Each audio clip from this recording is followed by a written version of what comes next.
Hi, this is Chris Davis of Gear and Android Community, and today we're looking at how the HTC Sensation, brand new on the market, matches up with the Samsung Galaxy S2. Now the Galaxy S2 is one of our favourite Android handsets at the moment.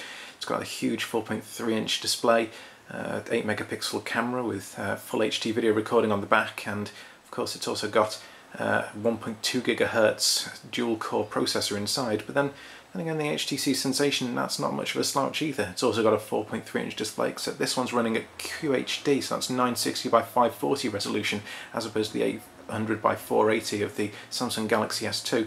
It's also got an 8-megapixel camera in the back with a dual LED flash, and it'll also record full HD video. And inside, it's got its own 1.2 GHz dual-core processor, though this time one of Qualcomm's Snapdragon chips. So, how do the two match up? Now, as you can see, obviously size-wise, the Galaxy S2 and the Sensation, they're roughly the same length. Actually, I think in terms of exact length, the Sensation is actually supposed to be ever so slightly longer, but because of the tapered edges, as you can see, rather than the blunt edges of the Samsung, it does actually look like it's shorter. It's slightly narrower. Again, the short curved edges help on that, but it is thicker.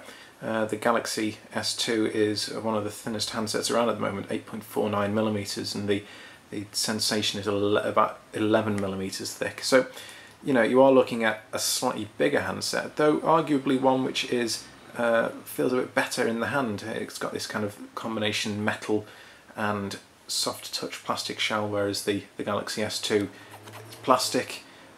Both have toughened glass on the front, but you know, in your pocket, in your hand, the Sensation does feel a sturdier device.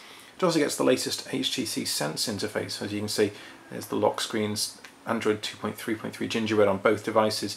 What HTC have done is they've given it this kind of launcher ring, which we saw on the flyer last week, and you also get 4 different shortcuts which you can drag directly to that launcher ring to kickstart the app itself. Now, Samsung's version is TouchWiz, and that has a slightly less exciting lock screen.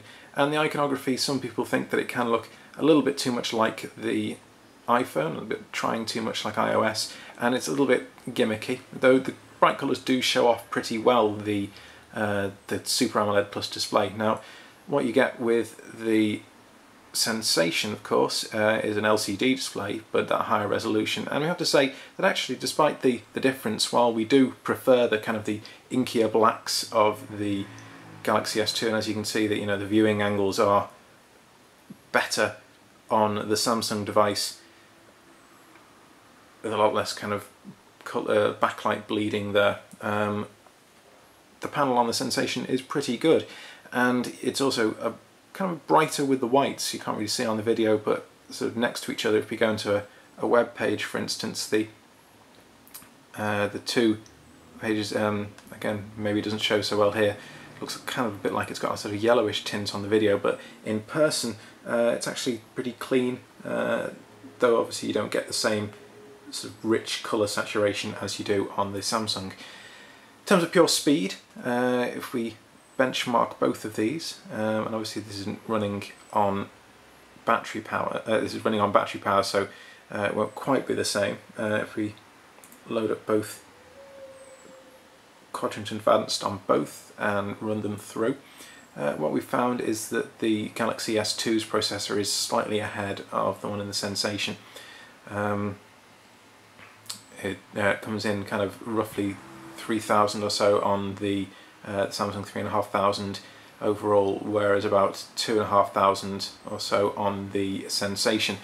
Now, both have got 1 GB of RAM. The Samsung has got 16 GB of onboard storage, whereas the HTC does have less onboard storage. Got about a gigabyte for your apps, and it also comes with an 8 GB micro SD card, and that slots in this whole front section here. It slides out of the back panel to give you access to the battery and the micro SD card slot, whereas on the Samsung you pull off on this rather thin plasticky back panel there. So as you can see, the results are in. Might not quite be able to focus on that. The results are up on the Gear site anyway. 3844 it's coming in on the Samsung there, 2270 on the Sensation, and in terms of the CPU scores, 5254 on the Sensation and 8780 on the Galaxy S2. So that's quite a difference, despite the fact they're both 1.2 GHz dual core chips. They will be sort of seeing how performance of the Sensation matches up to that sort of in daily use. Feeling that actually those numbers might not quite match up entirely with the end use performance of the phone. So we'll be putting both handsets head to head, seeing how they match. In terms of portability, the Sensation maybe has it slightly, unless you're a fan of particularly skinny jeans. Display for outdoor visibility is better on the Galaxy S2. In terms of things like web pages, it is better on the Sensation just because of all those extra pixels. Both have similar connectivity. Two excellent flagship phones. The full review of the Galaxy S2 is up on /gear right now. The full review of the HTC Sensation will be up very soon. Thanks for watching.